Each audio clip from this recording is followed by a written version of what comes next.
graphics request for next build already, because we should have something up like titles per year or something, and style would definitely be up there, right? Either way, we go into the next draft as I am seeing it, and this time Rakan is open, and Wukong is as well. Why? I'm angry again. Okay, but this at least Levi is kind of sort of saying, okay, DNK's Wukong is it's not as big a menace as mine. Zin's Rakan is really good, and it's been banned for so long. They're feeling a little bit like, oh, we can get Rakan now. But now at least they did this to set up that trade. It is at least done, so it's Rakan for Wukong. DNK will be able to take this one into the jungle, and now you know your support pick, so you can you're pretty comfortable picking whatever you want into that as well, reasonably early. Now pick Jinx. That's not Jinx. No. It's not Jinx! This is not a Jinx. It's another Zeri. That's my analysis on it. Either way, Zeri Rakan would be very strong. They might want to deny it, and Jinx Rakan is something that you can play, and they probably will play it, let's be real. And they also get Jinx and Vi on their side, so this time maybe Levi showing why the Vi has been banned in the Juggernaut match, and why there's been such a vocal point for DK to deny it, but I also hate it. I see Uwe shaking his head, and I wholeheartedly agree, basically. I'm just trying to phrase it nicely. Friendship with Ren ended. Now Henke is my favorite coach. Yeah, and I mean, when you consider the Vi, it has that abysmal win rates in across the VCS. But you know who doesn't have an abysmal win rates on the Vi in the VCS? Yep. Levi, maybe? It is Levi. Yes, 100%. Just coming up big with that. I think he was 7-1 last I checked. I will try and double check now, but yeah, he's doing pretty good for himself. And that will happen when you go 14-0, but Yep. it's He has good stats on all the champions, to be fair, but it's true. I want to hone in on the mid lane matchup, because so far DR1 has been comprehensively outplayed by Kati, which is kind of something we've seen before, many times before. Once again, Kati favored in the mid lane matchup, but we see one ban directed at Kati again. The Syndra would have been available for DR1 to pick on R4, so what else do you want to see DR1 play here? This might be Dio trying to go for the Lysandra angle himself, take that away from Kati, and just doesn't want to hand over that Syndra, because that's just a really strong pick, regardless of what it's into, so I have to see where they go, but so many things available. I don't like it. I mean, you just give them Lysandra again, and we have, of course, on paper, in theory, Lysandra not really being winning anymore against the Ari, but I mean, we saw this matchup like just a few hours ago, and it was working just fine for them. Either way, they go different for this time. They go for the Talia. Of course, her Unraveled Earth, also something that Ari doesn't like to Spirit Watch into, to just get chunked by her own ability, basically. And I think it's Cassandra for the side of Kiaya this time. And this is, of course, now him saying, yeah, I could counterpick Cassandra, can you? And yeah, whether he can, that remains to be seen. I think, though, overall, the draft from SBTC, aside from this Ari into Talia matchup, is not that bad. I just don't think they deserve to get this far, because they still left open Wukong on red side, which is, of course, unbelievable gamble from their side. Either way, they are here now. And Marby's favorite champion is my favorite, and Emperor is no longer my favorite top laner in the league. Thank you. No. So, I have one overarching questions for this GAM draft, because to me it just looks like they got bored with their champions. They had the opportunity to go B1 Wukong again, instead they go Rakan, which is a high priority champion, but surely you go Wukong after winning 2 games very dominantly with this jungler and being 14-1 on Levi Wukong this year. This just looks like they got bored a bit with their champion. They wanted to try something different, no? I think yes, but not because of this particular reason, because Rakan has been bad before, and I think Rakan is also just like Wukong, similarly broken on this patch in general. But I think with this blue side B4, B5 rotation, they kind of cemented it to me, because they could have just went Lissandro again, could have just went at any kind of blind pick top lane again, and now it just took that they kind of want to flex on the side of SBTC, right? Just pick Talia when you don't need to, picking Cassante, maybe also because Apple just now picked it, and yeah, look not so good onto it, and yeah, they don't really fear any counter, and I mean, the reply was nah, and so I think Hankai once again got proven right here.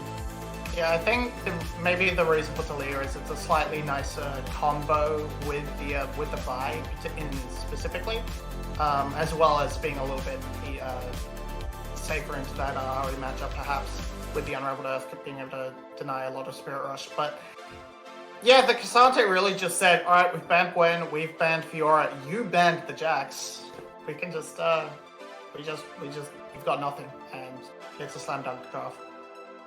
Alright, my analysts like GAM's draft anyway, so here we go onto the Rift. Maybe there's some hope left, not much hope left on this desk, but our casters are here to bring you through game number 3, maybe the last one, but hopefully the start of a reverse sweep for SBTC. I've got faith, Rebel. I think the chickens can get us to a game 4. Levi doesn't have Wukong. Zeri is so much better than Jinx, right? That's what this series has shown. That is right, Rebel? Yeah, yes, that's. I think that's a takeaway. That's one bold takeaway we can have about this series. I think my favorite comment on this desk is that GAM got bored, because it is 100% true. Colette doesn't play much Rakan. I think they could have B1 Rakan. They could have B1 Wukong and probably still got Rakan. And worst case, you don't get Rakan, then you pick Nautilus, which you played 2 games in a row as Xin, and you still get Jinx Nautilus, which you beat them with twice in a row. I'm like, Gam, I understand you want to get more scrim time here on stage, but it is a little strange that you decided to go away what has been absolutely devastating the side of SBTC up to this point with. Yeah, it's pretty wild. I do actually think there's an element of GAM got a little bit bored, wanted to practice something else up against SBTC. Yeah. Hey, fair enough. Why not? I think they've still come out with a pretty good draft here. I'm not quite as doom and gloom as our analysts. I actually think the SBTC draft is fine. I know Marby has like an endless war against all Gnar players. Like, Gnar could be buffed that his boomerang does 6 million damage, and Marby would still be like, B tier. So I understand her hatred towards that champion, but I actually think it's fine. Yeah, I don't think it's too bad. The idea of getting Emperor onto something with a lot more agency on top lane, again, is probably beneficial, especially if they plan on leaving it alone. Game 1, they put a lot of effort into making sure that Emperor was in a good position, and maybe they don't want to do that. Maybe DNK wants to go elsewhere or get aggressive in the jungle v jungle matchup, again, now having the Wukong instead of having the Vi in this 2v2. So if they want to do stuff like that, I think there's a lot more self-sufficient of a champion to kind of manage with on the top side of the map here for Emperor, which is something that is much better than what we saw in the last couple games. Again, especially if they decide to make this kind of swap up happen of stylistic, play coming through. Not to mention DO1 is super safe. Gnar is usually really, really safe to work with. Like, the bottom lane is hard to find aggression into as like the Rakan and the Jinx. It seems really difficult to find winning situations as GAM in the pure 1-to-1 laning aspect without a bunch of random fighting happening. So if SBTC can kind of clamp down on really weird decision making, I think they'll be fine. I think the early game is pretty even. Yeah, we'll have to see if it does play out that way, because honestly, if you've just done raw draft analysis, I mean, the first 2 games were not that terrible with nameplates off either, but when we turned the nameplates back on, it looked pretty bad. Sure did. As Levi. And Levi and DNK on the same side of the map, but DNK not going to try and contest for the Scuttle Crab. Probably a good idea. Don't really want to try and take that 1v1. He's actually going to just scare Carty a little bit and surf across, go get his topside Scuttle, and then presumably reset.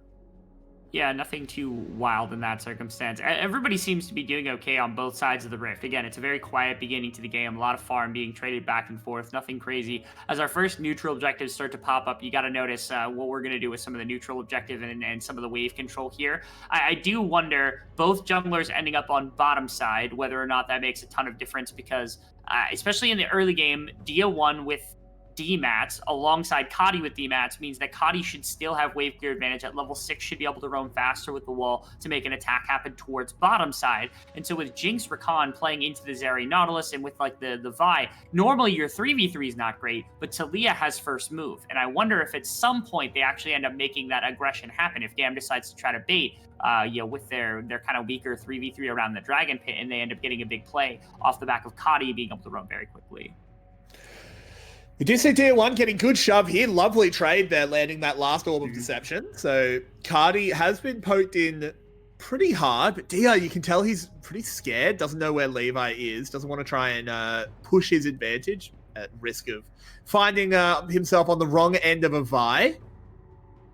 What do you think about Kiaya going to the Cassante, going to the more tanky style of champion this game?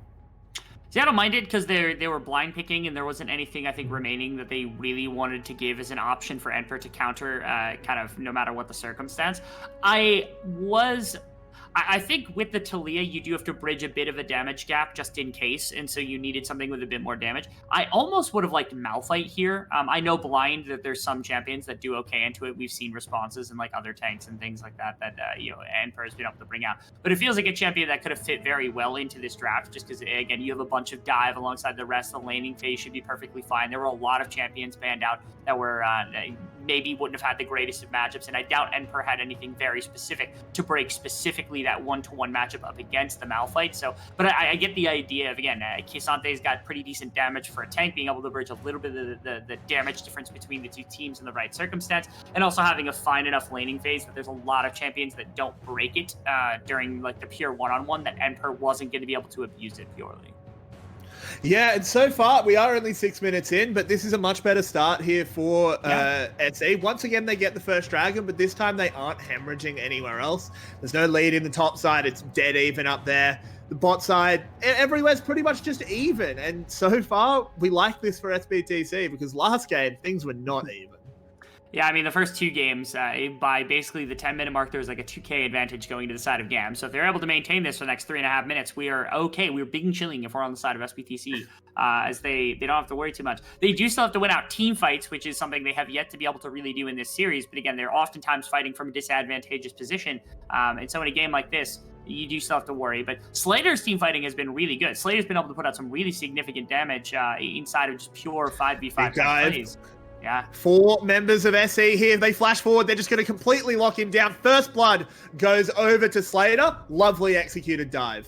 Yeah, very, very wonderfully executed. Nice play from Paulette just on the immediate flash auto attack to make sure Zin was going to get locked down. No chance for a flash, no chance to waste an exhaust. There's basically nothing there. Style pop Ghost. Also, I think if TP were available to kind of come behind that team, there was a lot of health missing from the side of SBTCE, but it did not matter because, again, you don't have that big TP. Now, Levi has a chance to respond. Emperor's going to go into Mininar. Just a question of whether they're able to make the dive really work out here. There's the all-out being popped. Emperor's getting flashed. He's getting Vi-ulted. He has no counterplay. That was really well played from Levi. I mean, that was like a Q flash max range into an ultimate to lock down to make sure Emperor didn't flash, didn't have hop or anything like that. All set up by Kiaya being able to kind of sneak below him with that Q, ult him back within range of where Levi was going to be. Honestly, while Levi played it about as perfect as possible, I have to give props for Kiaya being able to get the Gnar into a position where he knew that Levi was going to be able to capitalize on, which was probably even more important because, again, he's not the Vi player. He's not the person that's able to know that distance consistently by playing the champion. So if Kiaya was able to communicate, or if Levi was able to communicate it, or if Kiaya just kind of knew that offhand, tons of props to the synergy between these two members of the team. That one thing that it does do, though, with the flash and ultimate being burned from Levi and the ultimate from Kiaya, we should have a lot of power for SE. The issue is they haven't brought their ADC up, so this is probably just going to be a Shelly bargain, as Yulwei liked to call it back in the day, where GAM will get this Herald, but it's being traded for plates onto Slater. And I again, since the nerfs to Rift Herald, I don't actually love this trade all the time, especially when you're giving the plates purely to ADC. Okay, all right. Lovely catch! Lovely! Wow. Paulette dies. They do lose one, but that's fine. The kill only went over to Zin, and you got 2 kills. You take that every day of the week.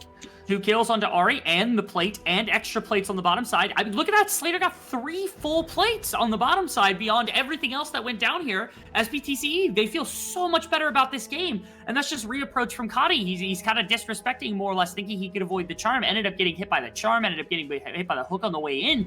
And again, how much did this cost you just to be able to hit that E coming out here? Maybe not expecting for Palettes to hex flash around the corner, but it's still such a disastrous play. So much went over to the side of SBTC in exchange for just the 1 Rift Herald. There was an attempted play onto Style during that replay. He's just burnt his flash, but does manage to survive. Doesn't land the rocket onto Slater. Now, Herald being summoned up in mid lane, because only Palette here to defend it at the moment. There should be some gold back over to Kati, but not going to break the tower open. I think SE are very, very happy with how this passage of play has gone.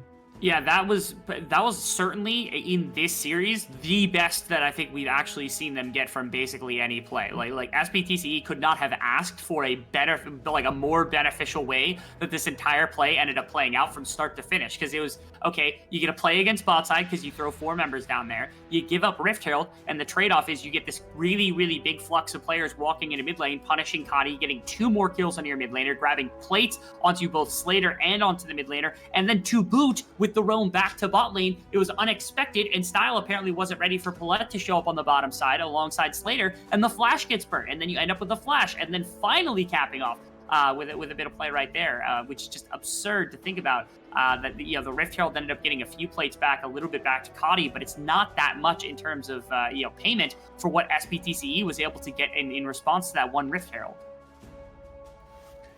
Yeah, now several members of SBTC lurking down on the bot side. They should be able to have vision prio around the dragon. There is that 1 ward in the entrance. It hasn't been swept out yet, but I'm sure that is just a yet. TNK lurking around. Levi is resetting. I think that reset kind of signals to me that they're just not going to contest this dragon. Yeah, I mean, it is, again, a Chemtech, so they're not super pressed about it. It's not the strongest of individual dragons, and it does mean that they don't have to kind of put anything into this. Now, Xin and Kadi are here. Maybe they'll poke away a little bit, but they have no way to contest the dragon itself, so I don't really know why they're in the river right now. They could go for a collapse. They went for a rocket steal. Don't quite time it. Not the most valuable ult to lose. We head to an Infernal Rift. In the end, GAM didn't really have anything else to do, so they just looked for a mistake, I suppose. Yeah. See, now things get a lot more interesting because the Infernal Rift is something that both these teams want to jockey. But, like, you're never giving up Infernals. If it's Chemtech Soul, if it's Cloud Drake, like, you're like, okay, like, is it winning in some compositions? Absolutely. Is it beneficial in some compositions? Absolutely. Is it still a win condition? Sure. It's always flat, like, power that you just get for having. We have a fight breaking out. They moved in onto Style. Slater flashing forward. We love to see that aggression. He takes down his opposite number. They keep on fighting it out. He tries to dance back. Can't quite do it. Xin will pick up that kill. But look at DNK carving through them. He takes down Levi. The Rakan is next on the block, and Xin can't go anywhere. He burns a stopwatch. Why? I don't know. That's a shocking play right there. They try to make a play onto Slater. And what's even crazier is Levi kind of dumps everything to make sure that the ultimate goes down onto Slater to kick things off in this fight. And what does it do? I mean, it gets Slater's summoner's bells, but then he loses his ADC. Like, Style was already way too low in that fight to actually take any kind of engagement. It feels like an overreach from GAM. Again, a very rare thing over the course of this series that has actually come through, as finally SBTC looks like they showed up to play.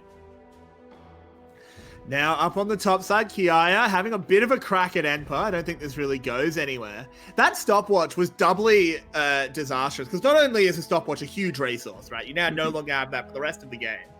But he stopwatches, and we'll see it in the replay. If he doesn't stopwatch, Nautilus gets the kill. How exactly is it that that Style ended up in a position where he was face to face with Palette? Like I'm so lost because there's a ward in that brush. It wasn't even like Palette was sitting there in the brush, like blind away from everything. Like, he had to walk up basically face to face with Palette. Either are they baiting or something else, which is just such a weird non-GAM play over the course of the series. It is very strange. That's a real blunder from GAM, and SBTC punishing it perfectly. It is. And again, this is a very different look for SBTC because, again, GAM wasn't making a bunch of mistakes in the first 2 games. Their drafts looked really, really crisp. They were kind of playing to everything that they had. They were playing to every advantage that was given to them.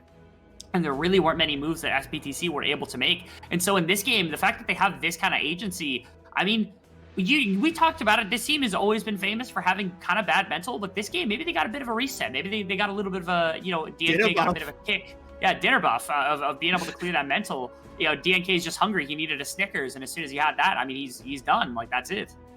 Yeah, I mean, like, this is something that we sort of sometimes talk about as a bit of a joke, but I actually think it's a real thing.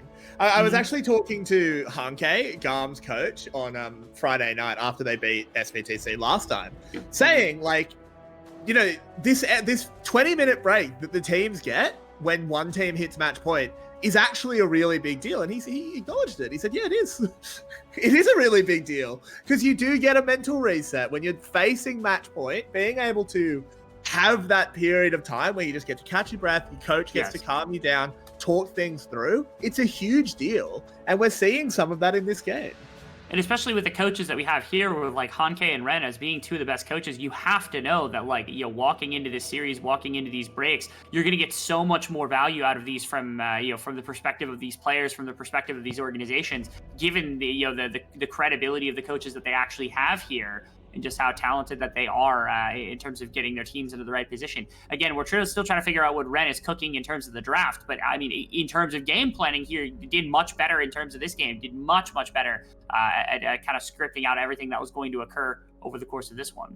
Hook has landed in. Dia1 coming in from a flank. There's the ultimate from Slater. The first kill's going to go over to Plet. DNK also going very, very low. Levi chasing. Can they find the Zeri damage? They absolutely can. They're turning this one back around. Slater needs to keep going. Lovely knock away from Dia1. Might save some of the play. Flashing away is Style. Double kill for Slater.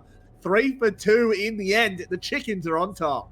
Yeah, again, it's Slater's damage that has been kind of the one thing that has ever held on here for the side of SBTCE. And while in the other two games, they never really had enough space for Slater to kind of pop off, that was the perfect situation in which, at last you get a bit of a gap to be able to work with, where Slater can stand forward in a fight, kind of go roaming through and actually hit as many people as possible. And you see the damage that it did on the back end, where the flight ends up getting cleared. Again, there's not much on the map in order to take. The Dragon is available, which is another really, really big boon for the side of SBTCE if they end up with that play. Look at this. This looks so good for the side of GAM. To start with, they get basically 2 picks, and then everybody's clustered together. Everybody's super low. Wow, look at that. Zeri gets to absolutely go crazy, which is something that hasn't been able to happen over the last couple of games, and every summoner spell on the back end burnt as well. Minimum, you had Slater and Emperor readily available. I don't know how they didn't actually just walk directly at this Dragon, but GAM has somehow wrestled control. They have, and I think it's partially that Slater's missing his ultimate. Zeri is a very, very ult-reliant champion to get huge amounts of damage. That's still not going to be back up for this potential fight. The wall is there, blocking off Enpo, but he's got basically a full rage bar. He's on top of Style. Wow. Smacks him into the wall, stuns him, hits him with the rock. Over the wall goes Dia1, trying to get it done. They kill DNK, which means no jungler available, but Levi should be going down. No living for now. Slater goes straight into the backline. Absolute man mode up in Kiaya's face. Takes him down, has to flash. Zin will get hit by the charm, but it's SBTC hard winning this fight. They should be able to claim themselves a Dragon once they've cleared out these last few members of GAM. Lovely depth charge from Paulette as well. CCing them up for Enpa to take them down. Cardi falls. Slater rejoining the fight once more. Bang! Takes down Zin, and SBTC dominate the fight. And I'll be direct, I think that just feels like a big win. Yeah, Slater getting a little bit close, too close for comfort, as the shield bow was also down, so there was no way the shield actually gets procced. The fact is, this is the best far and away that the game has gone for SBTCE, and it's a large part off the fact that they finally get to fight. Their early game doesn't get disastrous. Slater actually gets to play the game, and now SBTC looks like a competent team. This looks like the team that actually played earlier on this week and took this GAM team to a full 5 series. Look at this perfect flank from Emperor. You actually get a solid engagement from DNK, and the whole time Slater's in the back, doesn't have the ultimate, but at least gets to focus down members who are sitting in the front line. I actually thought really heavily that Kiaya had a very legitimate chance at carrying this fight at the tail end. If you look at this, if it weren't for the shield bow proc, I feel like Slater actually dies right here, right now. Actually burns the flash as a result of it. Kadi the whole time is also just skirting around the edge of the fight, and it sucks because Kadi also went crown and has absolutely no damage, but it feels like the Talia in the right circumstance could full carry this fight on the back end as well. But again, just playing really, really safe, not having the damage to finish it, and that's a death sentence right here to the side of GAM. I think there was a really bad call at the start of the fight as well. We might have to come back to it. There's a lovely start there by Dia1, followed up by Paulette, and in goes DNK. Wukong once again showing its value. One kill did go back over. They might be able to get a second, actually taking down Slater with the all-out and Vi ult combo. So not bad there by GAM, but they are going to lose their mid lane tower. SE are going to continue the play, try and find their way onto Levi. They can't get him, but Kiaya is an option. Still in the all-out form, still squishy, taken down by DNK. Yeah, the other side of the map, I mean, I guess Cotty's getting something back. They have some objective bounties that are working forward, but it's GAM has just kind of run out of ideas at this point. Okay, they're going to grab another tower, another objective bounty. The red tail got taken by Levi. They're getting gold back. It's just not in the right places. Like, Cotty's not super fed. Style's not super fed. They don't have the damage to match what Slater's been doing. And you can see Levi's lasting forever. Kiaya's lasting forever in fights. That's wonderful. But if you don't ever have the damage to kill anyone on SBTCE, like, you're just not going to win fights. And that's how they've been winning this series, or this game specifically, is just by taking fights against you. Cardi puts up the wall, just trying to get himself to safety. Should be able to with Levi with him. That's actually something there was a mistake with the wall in that last team fight that I wanted to try and get to. They walled Enper off, but he was on a blast cone. That's not how that works. You just hop straight over, which you don't want to see. No, you need to see better Talia walls. You don't want to give Enper just free access onto your Jinx. That can't happen. Yeah, I mean, like I said, this for GAM has just felt like such a scatterbrained game. It's not standard GAM stuff. I mean, you've watched the two games before this. This was 2 sub-30-minute victories against this team literally minutes ago, and yet here we are sitting in game number 3 where they gave away champions we thought they didn't need to give away. They've given away opportunities that we thought that they wouldn't need to as well, and they've again, this feels almost like an ego draft in a lot of ways, because again, there were so many options. Why not B1 the Wukong? Why not do that? Why not make these aggressive plays happen at the beginning of the game with something a little bit different? Instead, they stuck with what's been stock standard at the top of the meta here, and they're getting punished for it pretty heavily, as SBTC are now ready. You can't beat it. You can beat them twice in a row with it, but you can't beat them 3 games in a row with it, apparently. They do get side selection, but I'm not considering them really competitive in this game until they can show me that they can win a fight, and I just don't believe that they will be able to. Yeah, I think it's very, very difficult. And frankly, a lot of people have been talking about that Jinx Zeri trade. I don't think that's really the big thing here. It's this Wukong. The fact that GAM opted to first pick the Rakan when they could have picked the Wukong, it confuses me a little bit, because I feel like it's been so impactful. Look at DNK's score. He's 4-2-8. He's been having huge impact in fights. And Levi's ults haven't been terrible, and it's a good combination with the Talia, but I feel like the Vi is just not as good as the Monkey. Speaking of said Monkey, in he goes, immediately spinning his way into the backside. Style is unable to do anything in this fight as he just gets absolutely cleaned up. Slater now free-firing through them. Takes down one. We'll get a second momentarily. Zin on the run, but look who he's running into. Dia1, who doesn't land the charm, so he's okay. But that's going to be Baron for SBTC. Yeah, again, this game just feels completely chalked. The Baron's going to go down. They're going to get a reset with a fast timer, and then they're going to walk directly at Infernal Soul, and then they win the game. Like, what are you supposed to do from that point on? Like, how are you supposed to play this game out? You're already down so much gold. Slater's already juiced to the max. I mean, I think Slater's on 3 items right now. Like, Slater's 22 minutes into the game and getting close to, like, full build territory as the Zeri, with like Infernal Soul that's going to be popping up. Like, that's so much damage. This is without Zeri. None of this happened. Like, Zeri's only just now entering this fight. Look how much damage they did. Look how easy it was for them to actually get backline access. Only just then did Slater start hitting members. They don't even need their primary carry to be winning fights because of the amount of CC and that they damage from the advantage that they've got so far on the side of SBTC. Like, GAM just has no answers. Again, to me, they're going back to the drawing board already for game 4. Yeah, exactly. And it wasn't any of the champions that our free coaching advice gave them, but something evidently got through to SBTC because they're playing so much better. Paulette even steals the Raptor. That's just insult to injury.